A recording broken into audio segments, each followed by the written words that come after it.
Welcome, my friends, to the Sage of Quay Radio Hour, your home for free and critical thinking, and I'm your host, Mike Williams.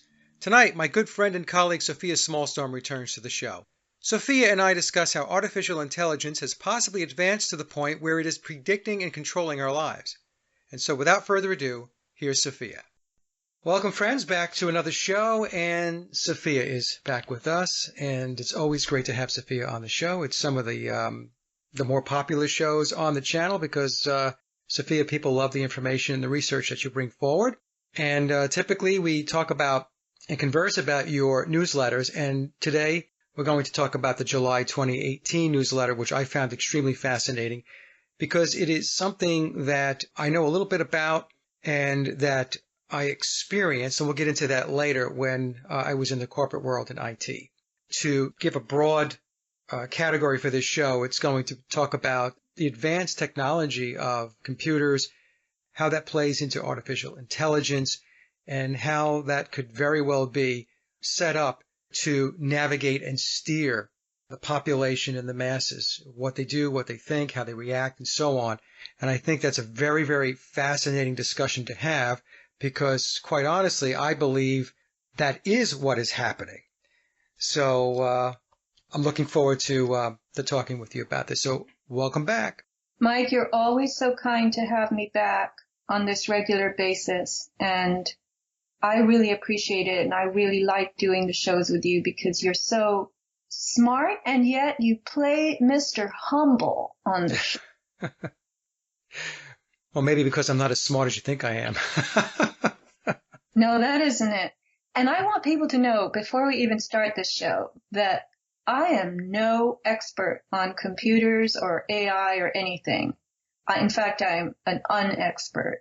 But sometimes if you don't have any knowledge or if you're really coming from emptiness or near emptiness on something, then you can kind of see a connection that somebody else doesn't see because you know so little. You know what I mean? You kind of leapfrog the giant morass of knowledge that's drowning people who know so much about the subject. No, absolutely correct. You're on the outside looking in. So people who are on the inside looking in, they get all caught up.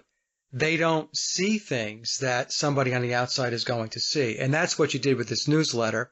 And like I said, it's something that I have been observing too for quite a while. A lot of people on the inside are drinking the Kool-Aid. And they're not seeing how this could possibly be used, or they do see it and they are in place in order to propagate the insider storyline about how AI and the such is supposed to roll out, if that makes any sense, right? So they're either unaware and they're drinking the Kool-Aid and they just think it's the most fascinating thing, or they are aware and they are part of the psychological operation to essentially roll out that storyline. People on the outside that are looking in that perhaps don't know a lot about it, they can actually see through it many times. And I think that that's what you've done with this newsletter. Okay, Mike, so why don't you kick off with a piece of the newsletter wherever you want to start? I thought one of the fascinating parts of the newsletter was how the machines learn, and it was I believe it was the U.S. Army and the tanks in the forest. That's a perfect example. So there was this book that I saw excerpted in my favorite magazine, Harper's. That's a literary magazine. Please don't confuse it with the fashion magazine, Harper's Bazaar. And it's very liberal, but, you know, it's dense and it's got some great writing. And they excerpted a book called New Dark Age by a British writer, James Bridle. And I was fascinated by these excerpts from this book to the point that I actually ordered the book. And then I was dismayed by some incredibly dumb content in the book, which we'll get into. But anyway, so in this book, New Dark Age, James Bridle gives us what's apparently a real situation involving the U.S. Army and how it worked with computers to differentiate two different situations so that it could develop a systematic way of locating enemy tanks in a forest. This was the project. So in this setup, the tanks are painted with camouflage, parked among the trees covered in brush. And the way that the machine has to identify the tanks is it's given 100 photos of tanks in the forest, those camouflage tanks, and then 100 photos of the forest without the tanks. And the machine is given the chance to compare and analyze from many different angles all the details of these pictures. It doesn't know what a tank is, it doesn't know what a forest is, but it just is looking at pictures with something and pictures without something. So from the book, I'm reading, the machine, it knows there are 50 pictures with something important in them and 50 pictures without that something, and it tries to spot the difference. It examines the pictures from multiple angles, tweaks and judges them without any of the distracting preconceptions inherent in the human brain. When the network has finished learning, so that was the learning process of the network, the neural network, which is the machine's consciousness. You take the remaining photos, 50 of tanks, 50 of empty forests. So it was only shown 50 and 50 to begin with to learn, and now it's shown 50 and 50 for the test of what it learned. And you ask the machine to sort those pictures, which is the picture with that thing in it and which is the picture without. So the machine did that perfectly. It did its test job, the pictures sorting perfectly. But then it was taken out in the field and it doesn't work. It cannot spot tanks at all in the real forest. And why is that? So, reading from the book, when the U.S. Army tried this exercise, it made a crucial error. The photos of tanks were taken in the morning under clear skies. Then the tanks were removed, and by afternoon, when the photos of the empty forest were taken, the sky had clouded over. The machine hadn't learned to discern the presence or absence of tanks, but merely whether it was sunny or not. Yeah, that's still very important, though. As you mentioned in the newsletter, if there was a customer that or a client that was paying for this, they might be disappointed because the tanks, it couldn't distinguish between tanks and no tanks, but it did distinguish between sunlight and no sunlight. That's extremely advanced. For a machine. But Mike, just to analyze that example, which was apparently a real-life example, the machine was noting a more obvious difference in the pictures. I guess you could say that the camouflage tanks were camouflaged pretty effectively because the machine didn't notice them, right? Right. So for all of its cross-comparison of the two different sets of pictures, it only picked up what would have been glaring. The cloudy, we'll call it the backdrop, the sky, and the backdrop with a lot more light in it. So it was actually discerning the photos that had more contrast maybe, and a difference in the values of the flat image compared to the set of pictures with less contrast and less of a value change between the sections of the image. So that is, oh, it's okay, but it's not what the project was looking for. And I said in my newsletter, not bad. If I were the customer, I would be very annoyed because you've paid for this, particular kind of result. Right. But if I were the inventor, I would be quite pleased. I would remind myself that a straight line is the quickest way to the wrong place and proceed with some tweaks. So, you're getting somewhere. The machine is knowing A from B, but it doesn't know A from C, which is what you were trying to get it to know. The reason why the machine operated and kicked out the results it did was because of the way it was programmed. And so the human mind is thinking, well, if I program it this way, this is what it's going to quote unquote see. And so when it didn't see what they expected it to see, what that means is they go back to the drawing board and try to understand what happened. And so they do more programming and they continue to tweak and reprogram, And before you know it, you've got this machine having far more logical capacity than a human mind. I mean, even though the human mind is creating the programming language, the human mind in itself cannot encapsulate all of that logic at once or do the computations nearly as fast as the machine can. So I think that this is part of what's happening or what has happened, and it's progressing at an incredible rate, getting more complex as technology advances. What we're seeing is, I know we'll get into this example too, is where the machines now can computate and kick out results at amazing speeds that go way, way beyond human capabilities. Right. They can handle a much bigger, much more active load than we can. Bandwidth. Yep, that's right. And so, I learned about AI as I was kind of researching it. Someone said, don't use the term Google. Just don't even give them the honor of using their stupid term Google. Just say searching.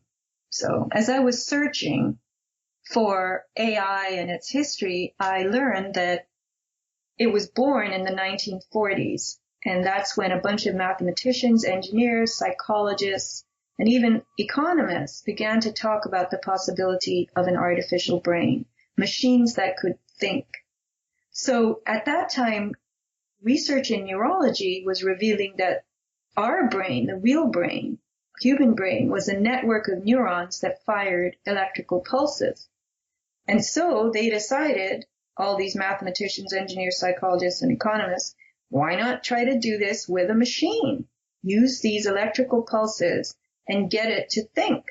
So there was an innovation, an invention in 1957 by a guy at Cornell, Frank Rosenblatt, called the Preceptron, Preceptron. And yeah, who funded that? The U.S. Navy.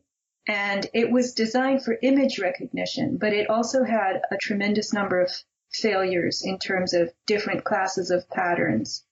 But what it was very good at was this thing which I can't even begin to define, but I can try to grasp dimly what it might mean. Connectionist algorithms.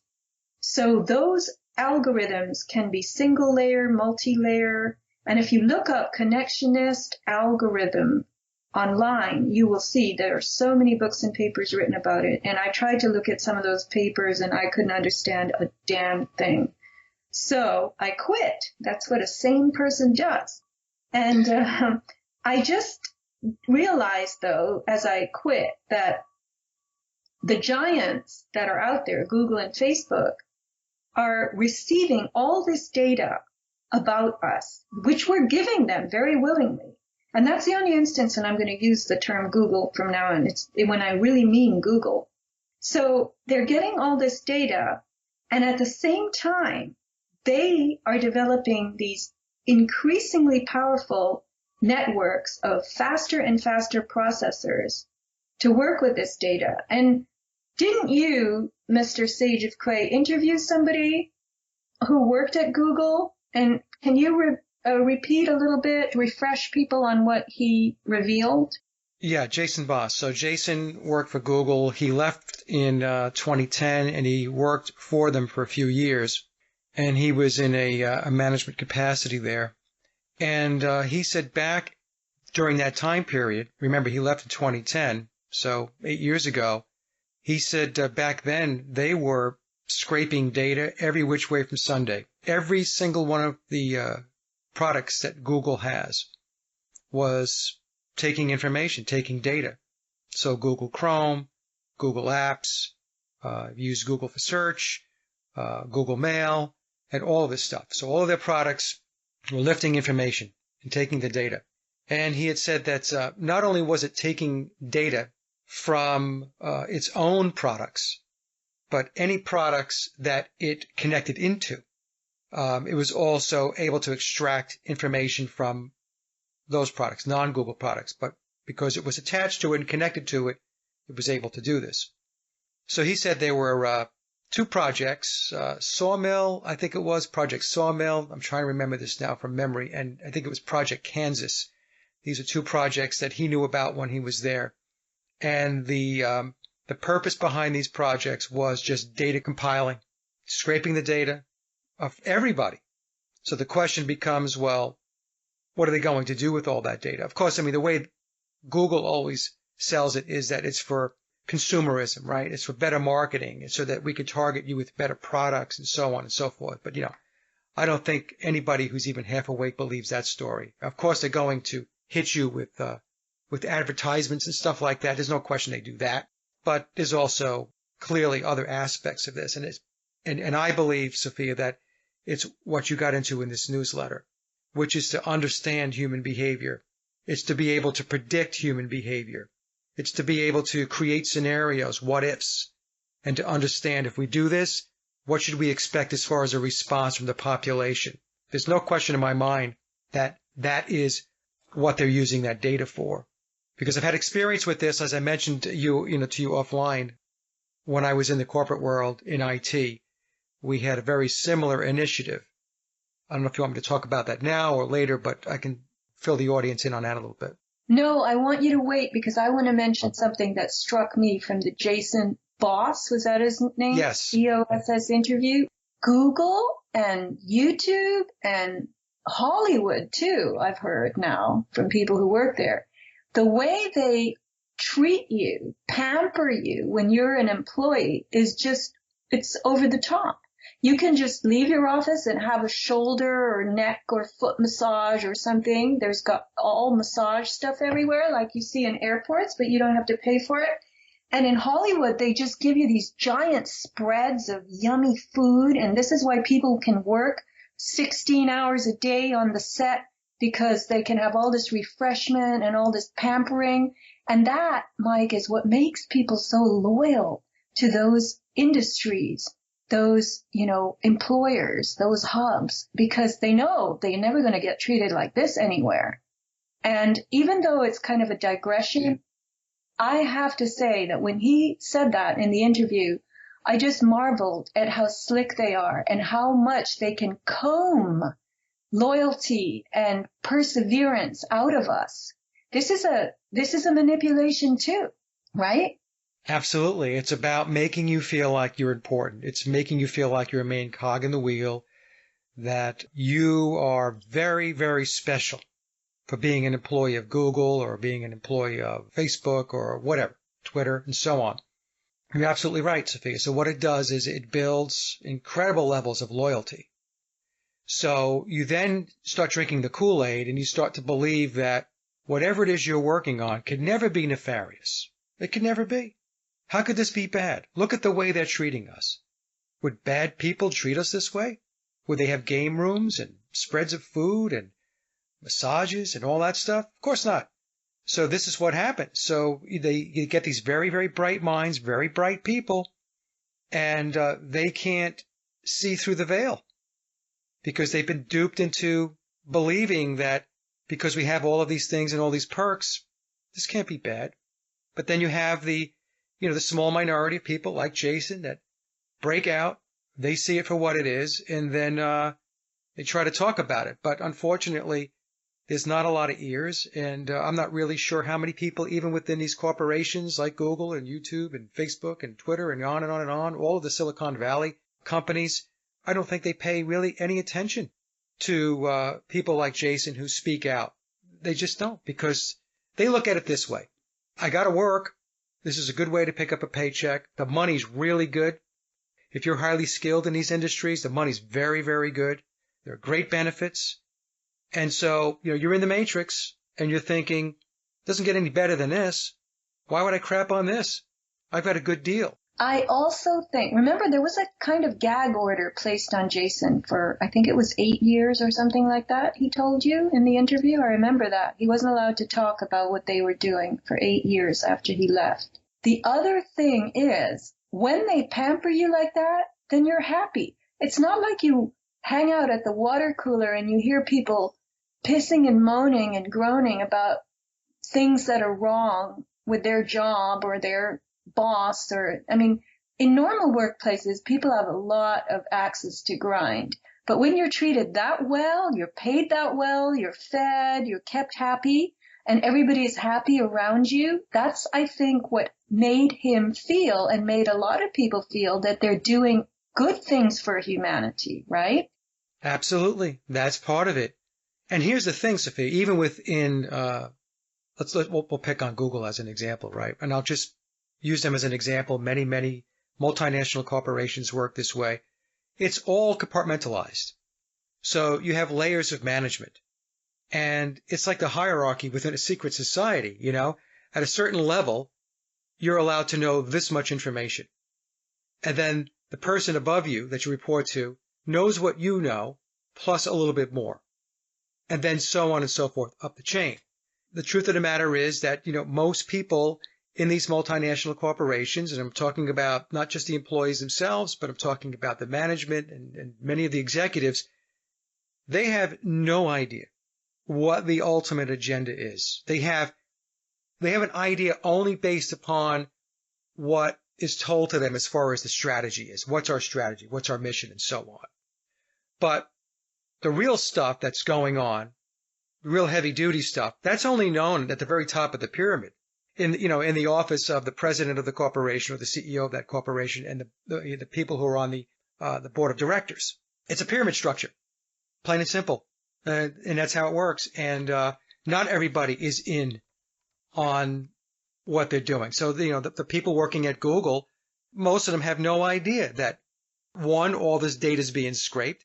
Two, if they did know that it was not being used for anything other than for marketing and consumerism, that's what they believe it's being used for, they never take it to the level of, wow, what are they doing with this information?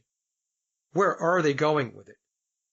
What's it going to really be used for? They just don't go there because they're not thinking that way, like you said, because they're pampered, they're well paid, lots of vacation, great environment to work in, and their mind doesn't go there. And food. Not to belabor this, but Mike, I learned at college that anytime they had events, like say a dean wanted to meet with students, none of the students would come unless the flyer said refreshments, sandwiches, sodas. Then people came. Yeah. Right? I mean, you offer people food and they'll show up. And back then we didn't even have glyphosate. Well, I can tell you, we would have conferences and meetings and stuff, and there would be a spread of food, breakfast, lunch, whatever it may be. And it was for the people that attended the meeting.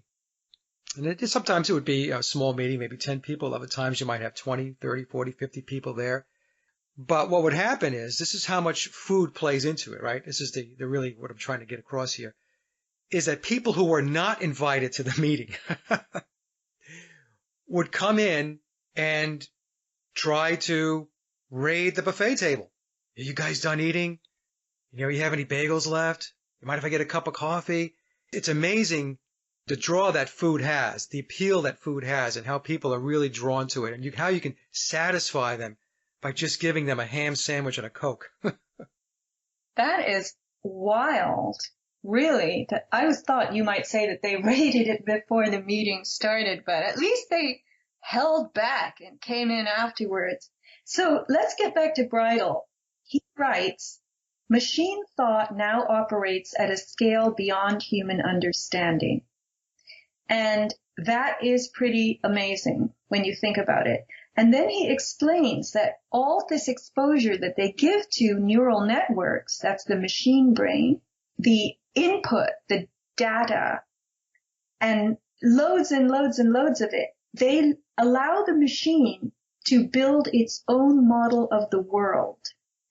So they just let the machine go, and it will create its own kind of meaning, many kinds of meanings from the data that you pile on. A whole new, he calls it a mesh of meaning. And these are multi-dimensional relevance maps, and they extend in more directions than the human mind can even conceive. So he concludes, and this is kind of chilling, that the space in which machine learning creates its meaning, its kinds of meaning, is to us unseeable. No, he's absolutely right. When he mentioned, or in your newsletter, when you quoted him, saying that machine thought now operates at a scale beyond human understanding, he's absolutely correct. And the other thing that the machine doesn't do, or doesn't have the capacity for, is emotions. So when humans make decisions, a lot of times emotions come into play. Whereas a machine will look at something without emotion and make the best possible decisions or the best possible outputs purely based upon data in, data out. And so it's not contaminated in any way by the human dynamics that come into our decision making. Because you and I both know, right? And everybody who's listening to this knows that when you make decisions, when you're going to buy a house, as an example, there's a lot of emotions that people go through whenever they're going to buy a house. But the way a machine would look at it, the machine would look at buying a house in a very, very different way. So that's another piece of it. The human emotions and the such are extracted out of the equation. Now, some people might say that's not a good thing, but I think from the world of AI, I think it's a very good thing. Although the AI is programmed to understand human emotions. Not that the machine itself has emotions, but it is programmed to understand our emotions and how we will react. So I know we'll get into that a little later, but the whole thing is just mind-boggling, interesting. Yeah, let's throw some numbers out. So I remember, and maybe you do too, the year was 1997, and I couldn't have put my finger on that year if you asked me, but this book brought it up. Garry Kasparov, he was the world chess champion, and he played the supercomputer Deep Blue, which I believe was an IBM creation. Yes. And Kasparov said, that some of the moves of Deep Blue were so intelligent and creative that he figured they were the result of human intervention. But the fact is that Deep Blue was able to make these kinds of moves because it could analyze 200 million board positions per second, right? Right. And it's not that the machine could outthink Kasparov. It could, as Bridle describes it, it outgunned him because the machine was able to hold way more potential outcomes in its mind. And that's the multidimensional, extensive, analytical basin that it really is. That's exactly right. So, it's not that Gary wasn't a brilliant chess player. It's just that the machine, Deep Blue, and I remember this when this happened because it was a big deal at the time. I don't know if you remember this, but the news was covering it, and he was going to play against a machine, and most people thought it was just funny. At first, they didn't take it very seriously. They just thought it was something interesting, that Gary was going to win the chess game. And when he didn't, that was very shocking to a lot of people. It's because Deep Blue could hold many, many more potential outcomes in its mind than Garry Kasparov could ever do. So, when we take a look at the Deep Blue Garry Kasparov face-off back in 1997, we're talking about over 20 years ago, 2 decades ago. This is where it was at 20 years ago. So suffice to say that the advancements in technology and the fine-tuning of this capability of machines being able to think, this artificial intelligence, has not stopped. In fact, it has ramped up. God knows, what they're capable of today. And that's why, as you mentioned before, Sophia, people are feeding the beast because they're just putting everything out there on Facebook. They're putting everything out there on social media like Instagram and Twitter and so on and so on. And all of this stuff, like was mentioned in my interview with Jason, it's being gathered up. It's being scraped. All of that stuff is being gathered up. Everything is being classified. Everything's being categorized. Everything's being labeled. It's being done so that, these scenarios, the same thing you just talked about here with Deep Blue, it's going to be able to calculate potential outcomes because of all this data that's been fed into it. Now, there's a better example even than Deep Blue. It's the one that really got me to make my deep rabbit hole connection. So there's another game. It's the oldest board game in the world, and it's called Go. And I hadn't heard of it at all. That's because I'm not a geek or a board game chess type. But it was invented in China in antiquity. I think it's like 2,500 years old. And it's really mostly played by people from East Asia. It was counted as an essential art by the Chinese aristocracy and nobility. And you may have seen the little Go tables, because I know I've seen those in shops, antique shops. It's a squat little wooden table, and it has a grid of small boxes, and you play with these small black and white stones. So I'm just going to read the description of Go, how to play Go, from Wikipedia. This is very simple, but it's enough to give people an idea. Despite its relatively simple rules, Go is very complex. Compared to chess, Go has both a larger board with more scope for play and longer games, and on average, many more alternatives to consider per move. The lower bound on the number of legal board positions in Go has been estimated to be 2 times 10 to the 170th power. In a simple and anecdotal way of explaining the rules of Go, a teacher says to a student, "You may place your stone, which is the playing piece, on any point on the board, but if I surround that stone, I may remove it." So apparently this name, Go, comes from the Japanese word ego, I-G-O, and that is derived from Middle Chinese, and it translates to encircling game. So what I got from all this was this is a game of contemplating possibilities and a game of strategy, and it takes time and patience and a very big mind. So apparently, recently, there was a computer program invented called AlphaGo, and it was created by what was a UK British company, DeepMind Technologies, an AI company, which our friend Google bought, of course. The company, DeepMind Technologies, nobody had really ever heard of it until its creation, AlphaGo, this computer program that plays the game Go, absolutely trounced a guy called Lee Sedol from South Korea, and he was possibly the best Go player in the world. So I am going to read from New Dark Age, the way James Bridle describes this match.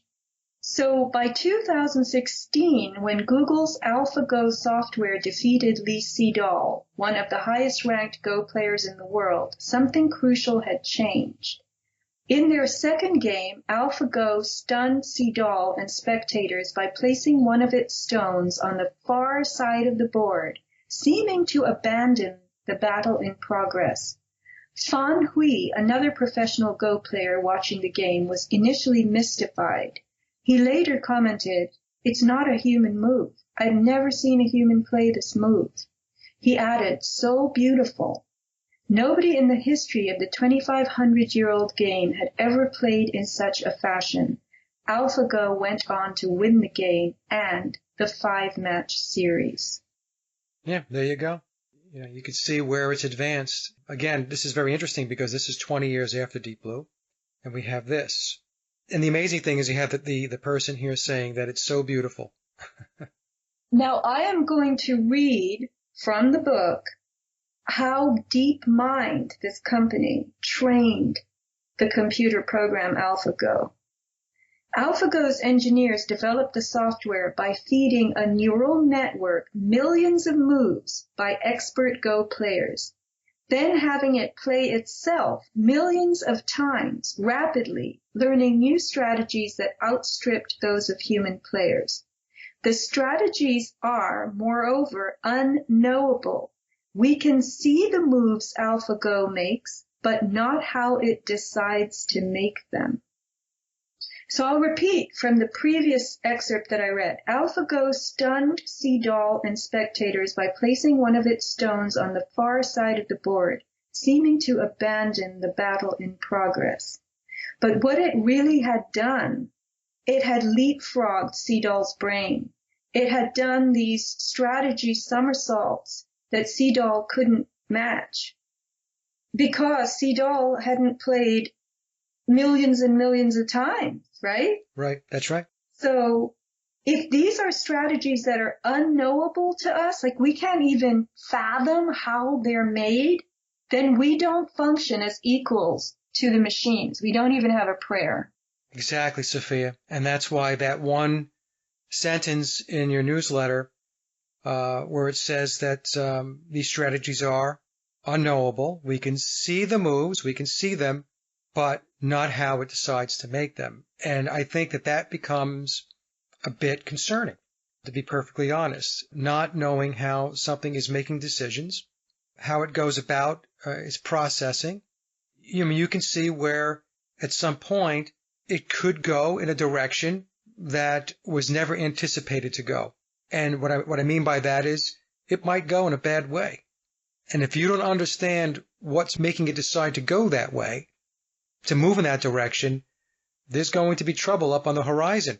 So it's very important that people get their heads wrapped around, in my view, where technology is, where it has been, and how it's progressed over the years and where it's going. Yeah, Mike. Now, what do we think of the criminal mind? Don't psychiatrists get all worked up about criminal minds? You know, psychos, sociopaths, psychopaths, and then they lock these people up. They want to know, they can't, it's the same thing. They can see the moves the mind makes, the person makes, but they don't know what is leading to those decisions. So when the computer is as obscure in terms of its thinking, why is it not locked up and analyzed by psychiatrists? Why is it allowed to run loose among us and upon us, right? Well, I think it's because the controllers try to play God. This is what it comes down to. So they are the creators of this technology. And so they become extremely enamored with its capabilities, what it's able to do, where it's able to go. I think, Sophia, that not that they care about humanity, right? We've pretty much concluded that that's not on their radar. But let's just say even if they did, I believe that their love for their creations and their technology would far exceed the love of anything else on their list of things to love, which, like I said, if humans were on that list. And this is why we're seeing things roll out the way things are rolling out. It's because they're in love with their creation, and they're going to keep pushing it and keep stroking it and making it bigger and better until some point, conceivably, it's going to turn on them. I know it sounds like a science fiction movie, but this technology continues to be rolled out unbridled, unencumbered, not controlled in any way, then there's no telling what kind of turn it can take in the future.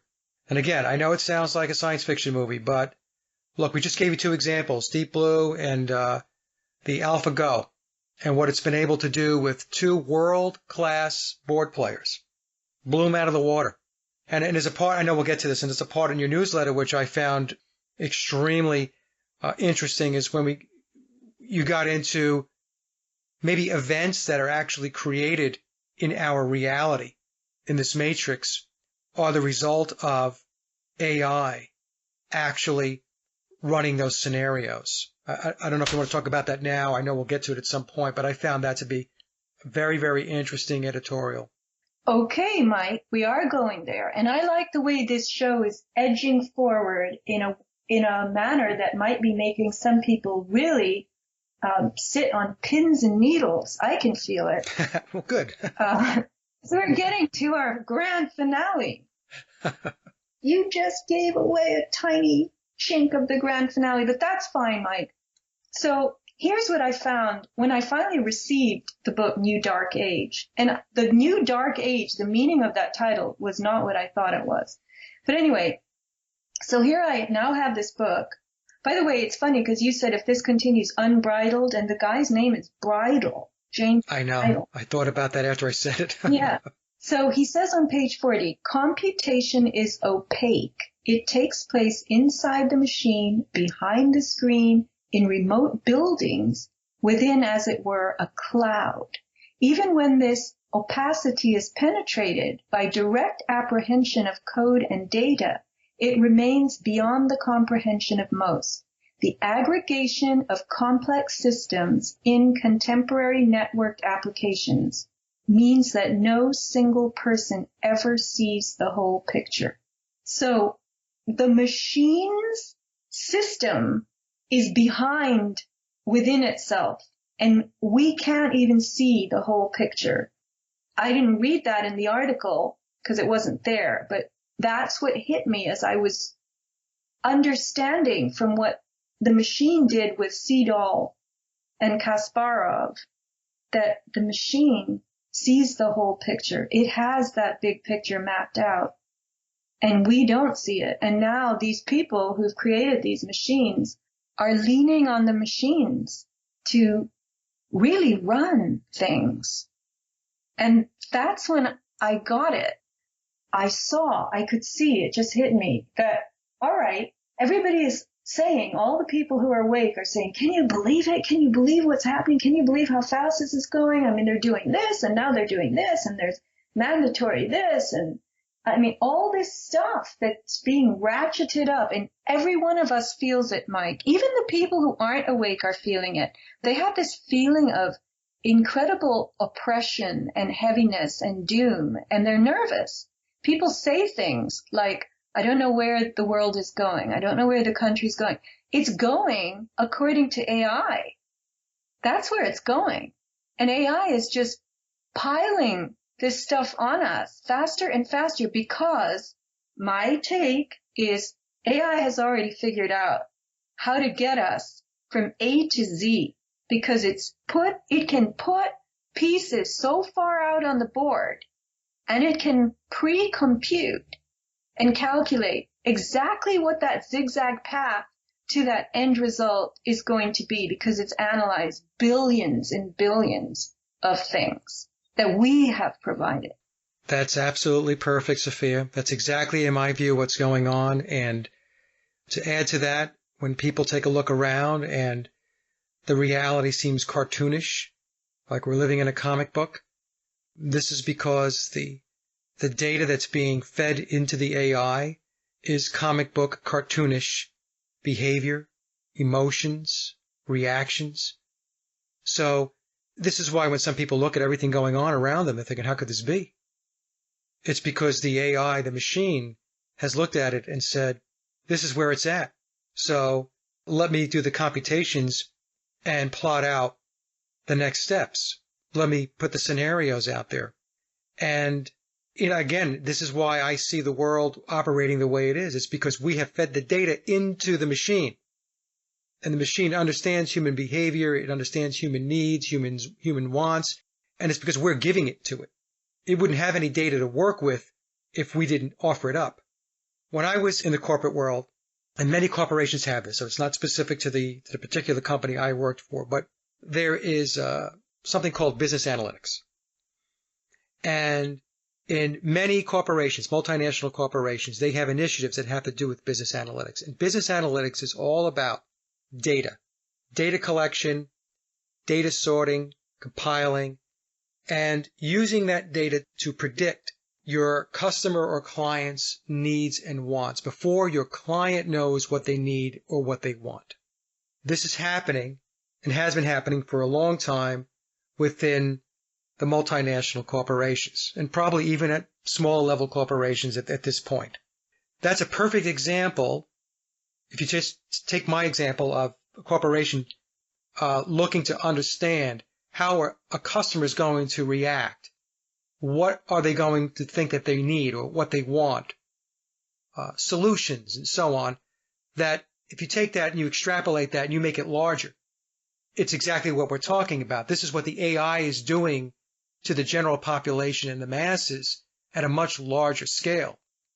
It's predicting your needs and your wants. In fact, it's actually formulating your needs and your wants. That's what it's doing. Hey, you need this, you want this, you're going to like this over there, you're going to like that over there. You should buy this. This is is in play now. And people are chasing it. People are grabbing onto it and they're embracing this. So anyway, I just figured I would mention that because the reason why I wanted to talk about it a little bit was because I don't want people to think that what we're saying here is abstract. In other words, that we're just talking about something that doesn't exist. Because if you take a look at, and anybody who's listening to this who's in the IT world, it works for a multinational corporation, you'll understand exactly what I'm talking about. It's real. Business analytics is real. It's not on somebody's drawing board somewhere. It's real. So there would be no reason to believe that it's not existing outside of the corporate structure. I think it would be very naive to believe that it's not taking place outside the corporate structure. No, Mike, that was a very important piece. It's very, very important to this. It's a parallel, but as you say, it's the corporate image of what we're experiencing in our real lives.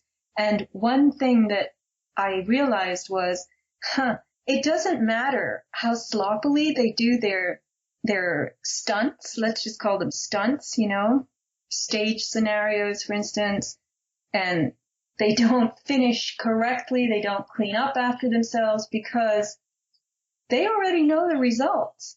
The machine knows how all kinds of people and minds are going to react to all kinds of things.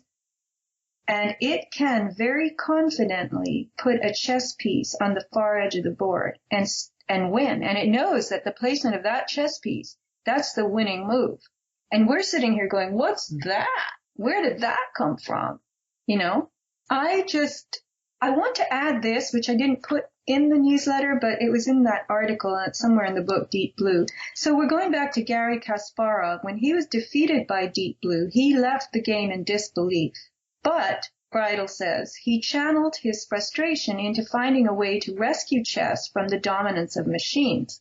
He returned a year later with a form of chess he called advanced chess.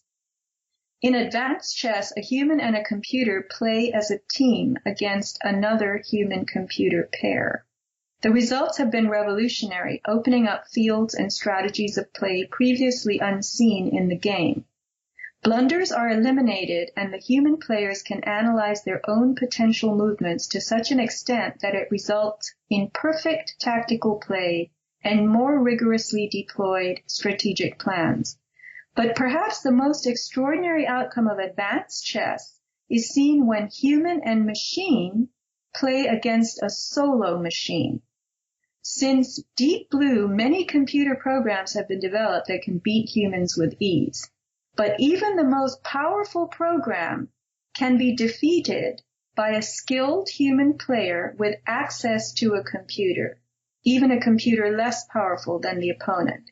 So cooperation between human and machine turns out to be a more potent strategy than trusting to the computer alone. Right. So there's two things that I thought of as you were reading that, because that is not in the newsletter, folks. So the first thing was that humans are learning from machines, and that leads us right down into the transhumanism agenda that is playing out. What do you think? That is bone chilling. Yes, you're exactly right. Exactly right. Right. We learn from machines. Machines can teach us. We're no longer programming and teaching machines. They're now teaching us. And now it plays into that whole transhumanism piece that they keep talking about, the merging of man and machine. And in fact, Mike, he writes this right after. This strategy of cooperation, the merging of man and machine, drawing on the respective skills of human and machine rather than pitting one against the other, may be our only hope for surviving life among machines whose thought processes are unknowable to us. There you go. Yeah. If you can't beat them, join them. Yep, that's where it's going. And unfortunately, like I said, many people don't see it. They embrace all this stuff, and they don't mind being married to a machine. And not to digress a little bit, but we even see this now with, I guess if you can't find a real girlfriend, you can go get a robot woman or a robot man, We're seeing all this stuff. I think those are kind of trial balloons that are floated out there to take a look and see how many people or what percentage of the population is paying attention to that or receptive to those types of things. But even though it seems very weird and very twisted to a lot of people, all of this stuff, in my view, is on their drawing board. I was thinking about this introduction of porn and how I have heard now several stories of men who they can't feel attracted to regular women because they are stimulated only by what they see in porn, which is an exaggeration, right? Right. And when you look at women, I live in Southern California, but I think these women are all over the place now. The enhancement, somebody had 6 ribs removed so she could look like Barbie with the teeny tiny waist. And do you know why they designed Barbie like that, Mattel? Why? Because when they made Barbie clothes, like when they made a skirt that had a waistband and a snap to it to get the thing to sit on the doll, they had to cut into the waist in a gargantuan way because all that material made Barbie look fat and paunchy. So that's why they cut the waist in as much as they did, because they were using human thicknesses of material, right, for a tiny little doll waist. So now you get these people removing, what surgeon would do this? Removing 6 ribs? Yeah, that's, I think Paul Romano had put that up there, and I had posted up on my blog, and maybe you did too. What was even stranger about that is they interviewed the lady who had 6 ribs removed, and yes, it's highly questionable, or I should say people should really question whoever the surgeon was that went in there and said, yeah, I'll take 6 ribs out. Give me a break. But she had said that the reason why she wanted to do that was because she wanted to relate to the cartoons, you know, the Barbie cartoons and stuff like that, and the Barbie dolls. And so this tells you something about even the where the mind is at with so many people, where their reality is blurred. I mean, it's their reality consists of believing in cartoons, thinking that it's real. It's very, very twisted. The point you made about the pornography is very important, Sophia. I was reading a couple of articles going back several months ago, and the whole thing with porn, there is erectile dysfunction, ED, is skyrocketing amongst young men in their 20s. And this is because what they're taking in through the computer, what they're watching, has nothing to do with reality.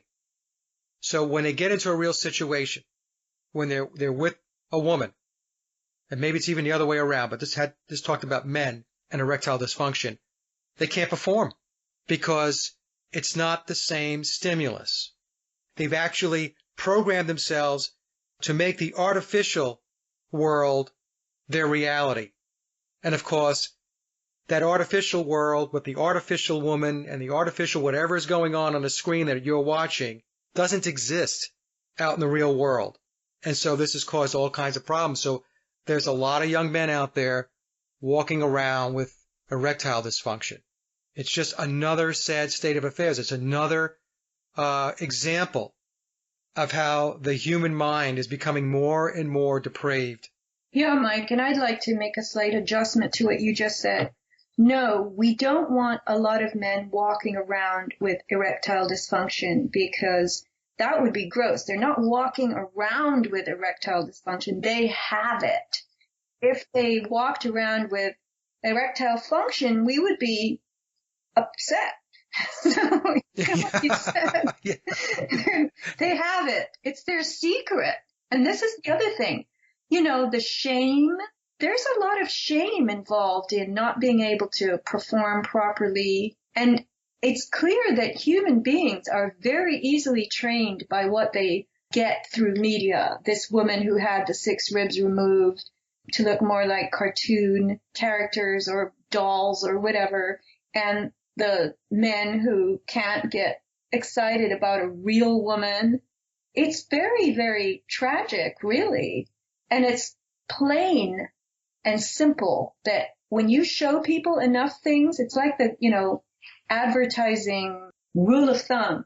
If you show somebody something between 5 and 8 times, that's when they'll buy it, the 5th to the 8th time. So a lifetime of exposure to these fantasies makes those fantasies our reality. And that's what we prefer. And that's what we become hardwired for.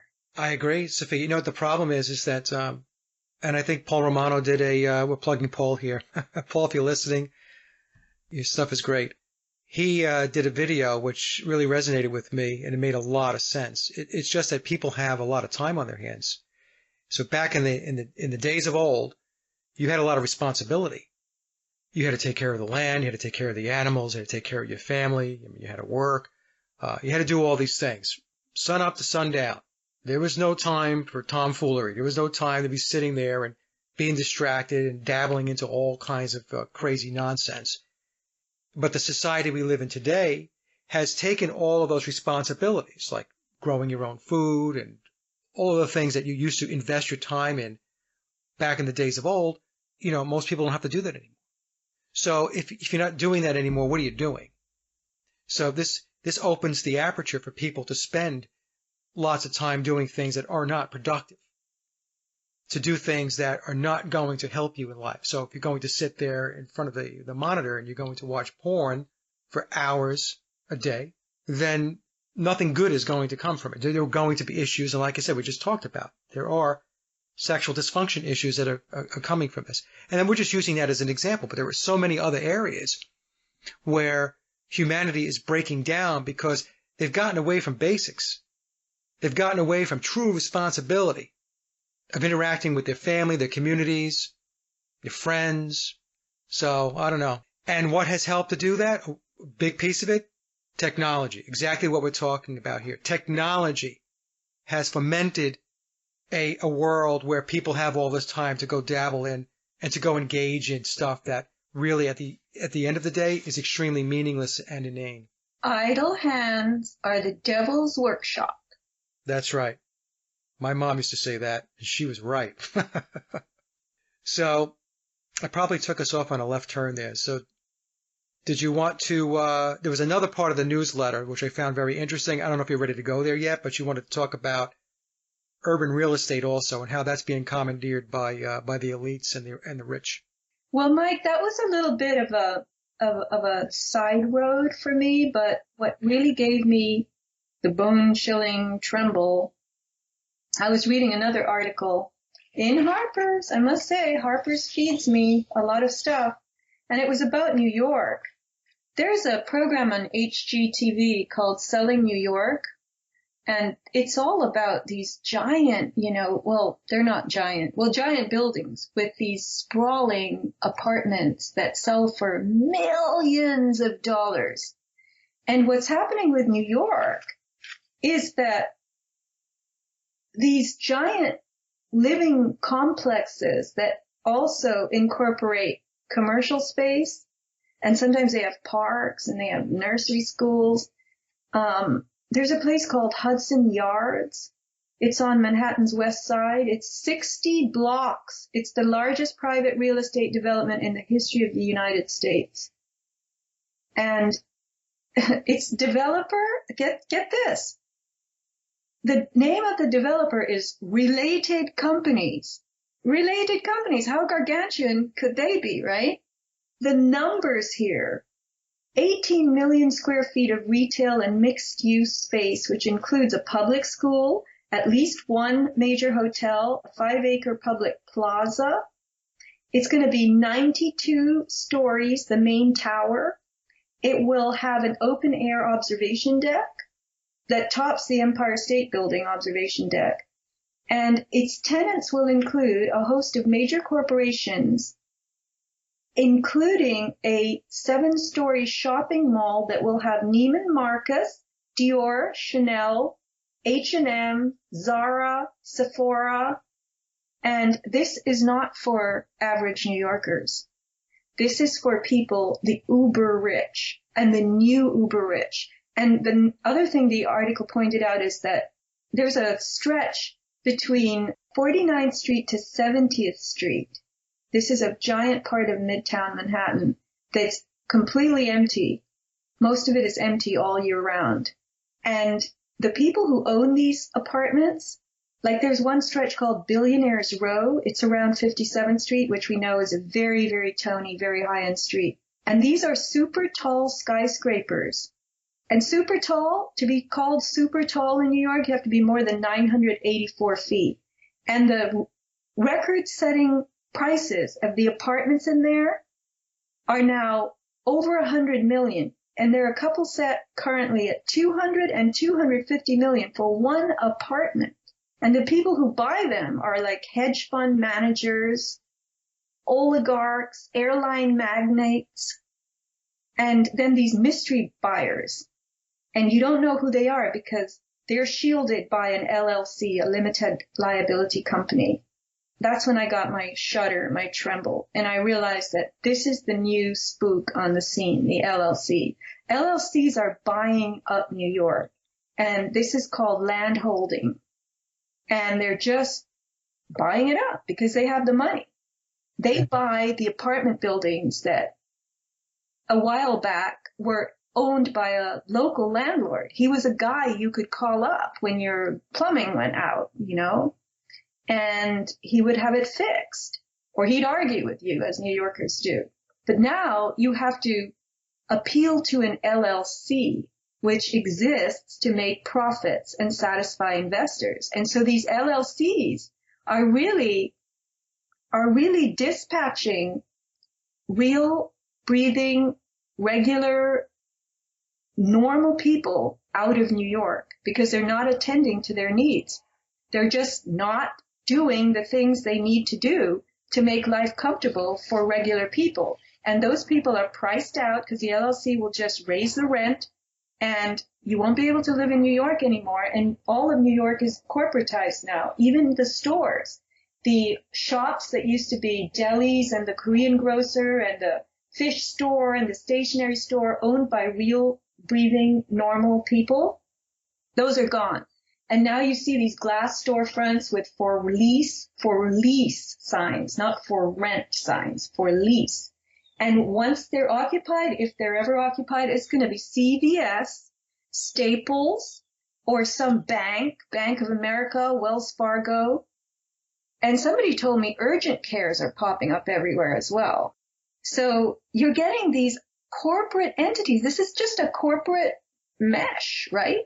That's exactly right. And it's not just New York. And I talk about this a lot, even with my family and friends down here in North Carolina. And when I talk to people, my network of friends, whether it be on Facebook or on Skype and so on, we talk about how all of the towns and communities have been bought up by the corporate structure.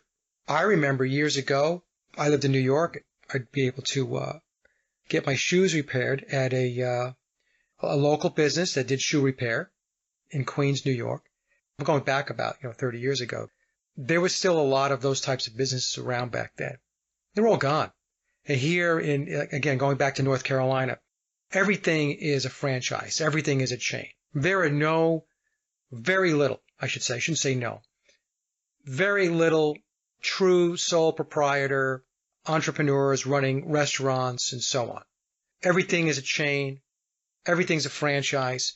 And you go from town to town to town, and it looks the same. It's all cookie cutter. It's all been homogenized. All of it.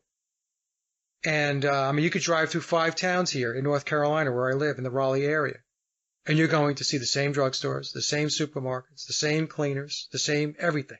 It's really very strange, the way this whole thing has come together. And again, you and I are about the same age, so we can go back and remember when it wasn't like this. And I don't think 30 years, as an example, or 40 years, is a long time to see the magnitude of change that I have experienced in my life. I've seen an enormous amount of change in the way communities are functioning and operating and what they look like. So I don't think anything good is going to come of it. I think it's a furtherance of the taking the unity aspect out of community. That's what I see going on. In other words, what I'm seeing is it's continuing that wedge to separate us from how we would really like to exist, which is more community oriented. All of that is being broken down and dissolved. Well, let me throw this in, Mike.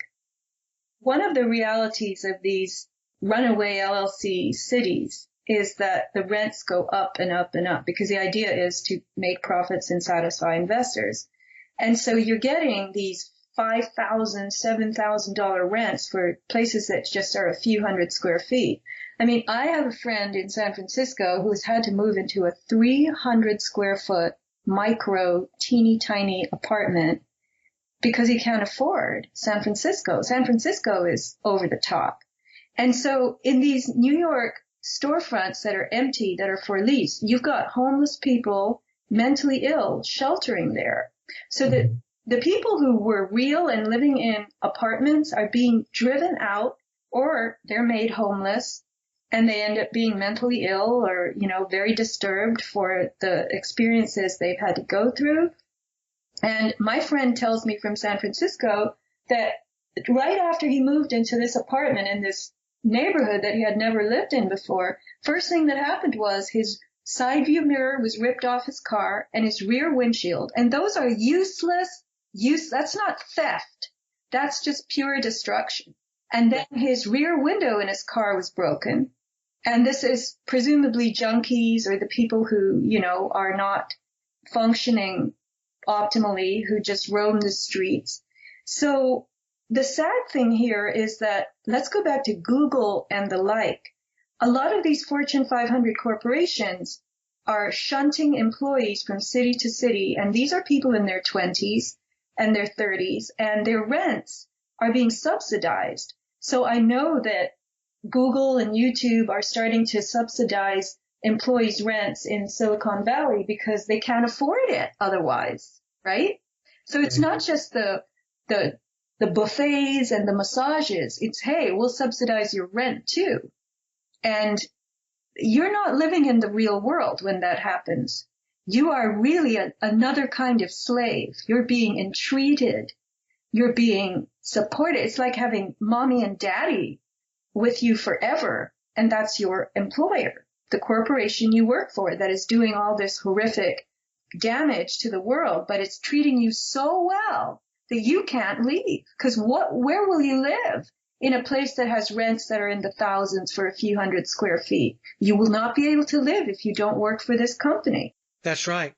Most people that are going through the education system, which includes elementary school, middle school, high school, and of course when you go to college and universities, are being prepped for the corporate structure, to go work for a corporation. And they don't want sole proprietors. They don't want entrepreneurs. They don't want that. They don't want people walking around that have a vocation. We don't really want too many plumbers. We don't want too many electricians and so on. We want most people, especially the bright ones, we want them in the corporate structure. And so what's happened, Sophia, you're absolutely right. So it becomes one of these mommy-daddy structures. They're going to take care of you. And they're extracting your knowledge and your skills. But what they're also extracting out of you is your resourcefulness, your resiliency to be a human being. Because God forbid you should ever step out of that environment, like you just said. Most of these people are not going to know what to do. They're not going to know how to survive. They won't know anything. So I think that that's all part of the agenda overall, where they want that dependency. They want you to love and they want you to embrace the corporatocracy. That's what they want. And Mike, I am going to throw in here that AI has figured this out. AI knows this is going to work. It knows this is a guaranteed result because otherwise it wouldn't be happening. That's what I now believe, that it's not at all that society is evolving the way we used to think before we knew that there were all these, New World Order plans. So that's out the window. There's no evolution of society that's natural. It's all created. And its intensification is because AI is planning the trajectory. You and I are on the same page, Sophia, 100%. I believe this is what's going on as well. The AI obviously knows that humans have this base desire for safety and security. It also knows that humans like to feel important, that they like to be rewarded, they like to be told they're doing a good job, and so on. So all of these things are playing out. And when we take a step back and you take a look at what's going on based upon what you and I just talked about in this show, that's what's going on. And that's why these companies like Google and YouTube and all the other ones, especially the Silicon Valley companies, they're doing these things with their employees, subsidizing rent, benefits, salaries that are just, wonderful salaries to have, feeling important, like we said before, having game rooms, sabbaticals, and all of this stuff. And somebody could say, yeah, but that's a great life, Mike. It's offloading a lot of worry. Well, you know what? It's artificial. Because like I said, if for some reason you're not in that environment anymore, you're going to have a very difficult time trying to figure out how to function because all of these things were taken care of for you by this corporation as a parental type of figure, an authority figure in your life, basically telling you, don't worry about this, don't worry about that, we'll take care of this, we'll take care of that. At the end of the day, it's going to, like I said, it's going to formulate complacency where complacency shouldn't exist, and it's really stealing your sense of resiliency and the core of what it's like to be a human. Very well said, Mike. I hadn't really put that into my frame, that it's taking your core of resiliency. So maybe what we should do, Sofia, is because this is not all doom and gloom. It's really not. It's doom and gloom if you just focus on this piece of it. I have been saying this in a number of shows now, that you have to step back from all of this stuff whenever you can, and you have to invest in yourself. That means invest in your inner work, your inner awakening, or what our mutual friend Martin Kenny would say is our inner standing. I believe that we can take a lot of this back by unplugging from a lot of the stuff that they put out in front of us as bait to lure us in, and to take a step back and say, you know what, I'm not going there. As an example, a very simple example, folks, would be I have not had regular TV in years. And I remember when I first made the decision to pull the plug on Cablevision, cable TV. I'm dating myself with Cablevision. I remember thinking to myself, do I really want to do this? Because in my mind, I was thinking I was going to miss something in my life. I actually thought, I'm not going to have 2,000 channels. I mean, what am I going to do when I relax? And then when I pulled the plug on it, what happened, Sofia, and I know you know this because you have done the very same things, if not more, is you adapt. And you set that aside. It's not in your life anymore. And when it's not in your life anymore, you focus on something else. Your attention goes someplace else. The key is when you go someplace else is to make sure that someplace else is positive. That's the key. Don't go back to something negative. Raise the bar and take the next rung on the ladder to help yourself awaken, become smarter, more knowledge, more wisdom, whatever. Love more. So I think that that's probably a big piece of it that a lot of people, they kind of know about, but not many have really taken the steps yet. And it's important to take those steps because you'll see that your life will get better. It will improve exponentially. Mike, that was very well said.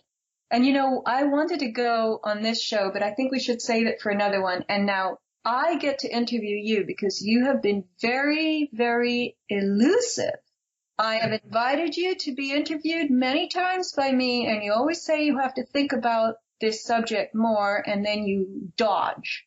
You run off into the hills. You're not going to do that. And we're going to talk about benedictions. I just interviewed somebody that I find very wonderful. I knew her a long time ago, Marcia Singer. And Sage of Quay was kind enough to post that interview on his blog. And it's on my podcast page, aboutthesky.com/podcasts. She made some statements that I found to be really, really important. And they've really helped me in the last few days and weeks. And I'm going to throw the term out there, benediction. Look it up. Think about it if you like to play with compound words and roots, language roots of words.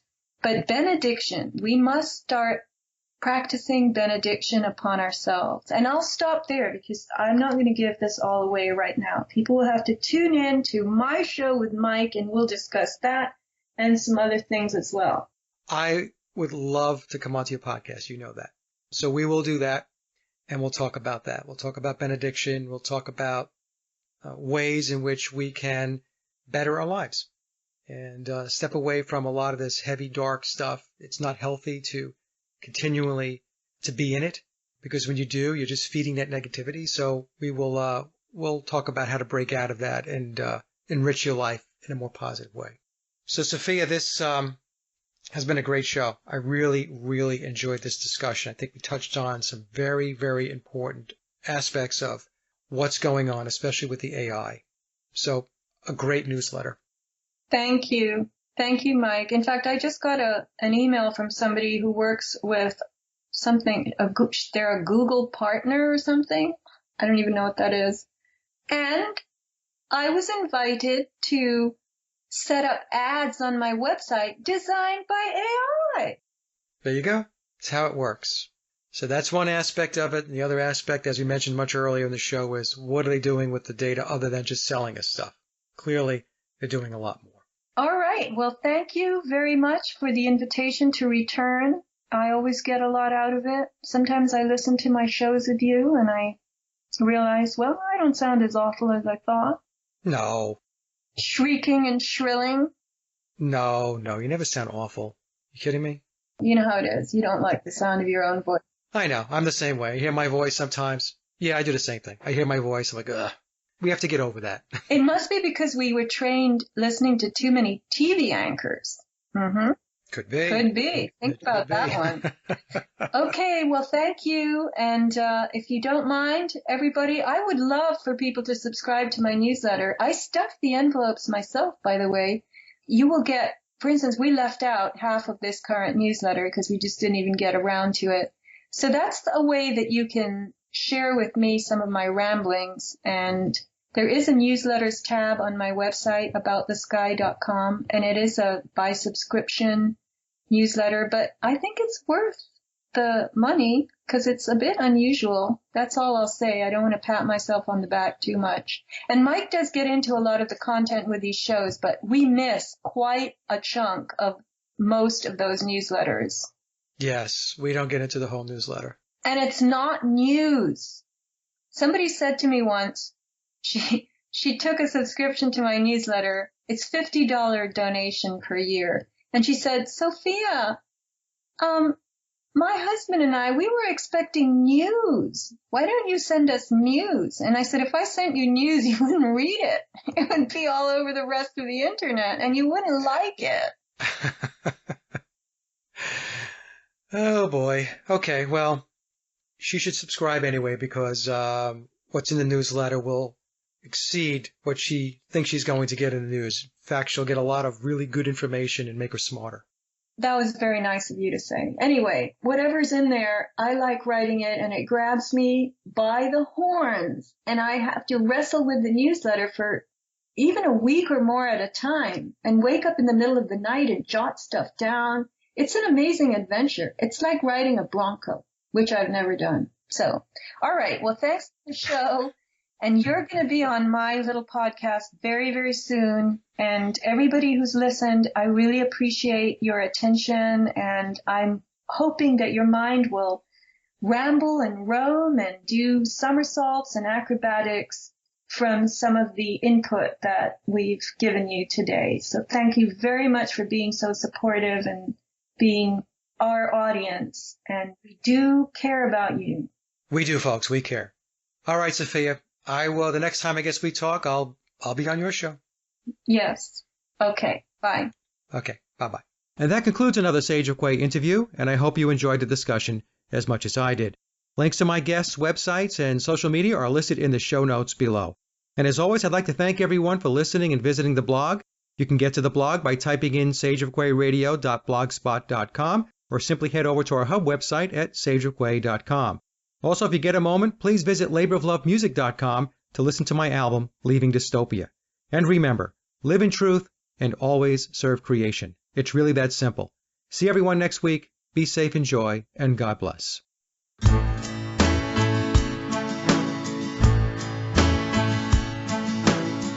Hey there, brother, take a look around. Does it bother you that the world is upside down? Can't you see?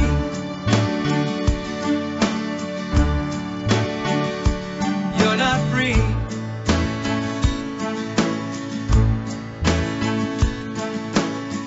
Hey there, sister, look out your door.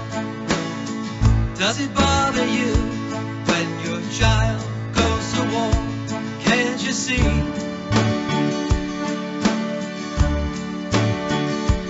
You're not free.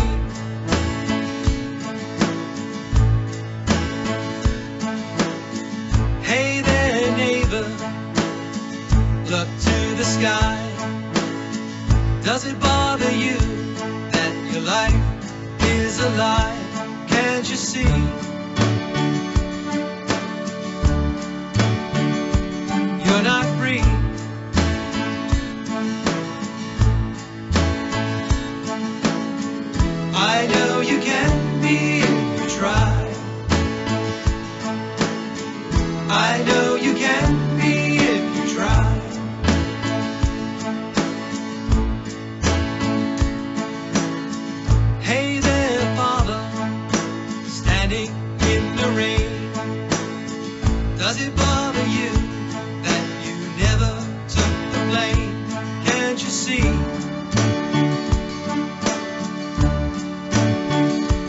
You're not free.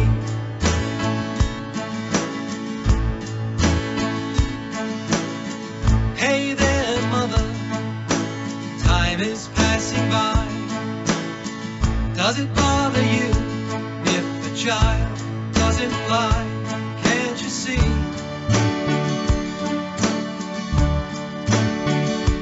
You're not free.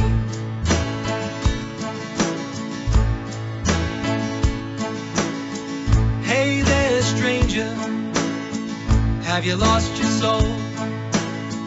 Does it bother you when you don't even know? Can't you see?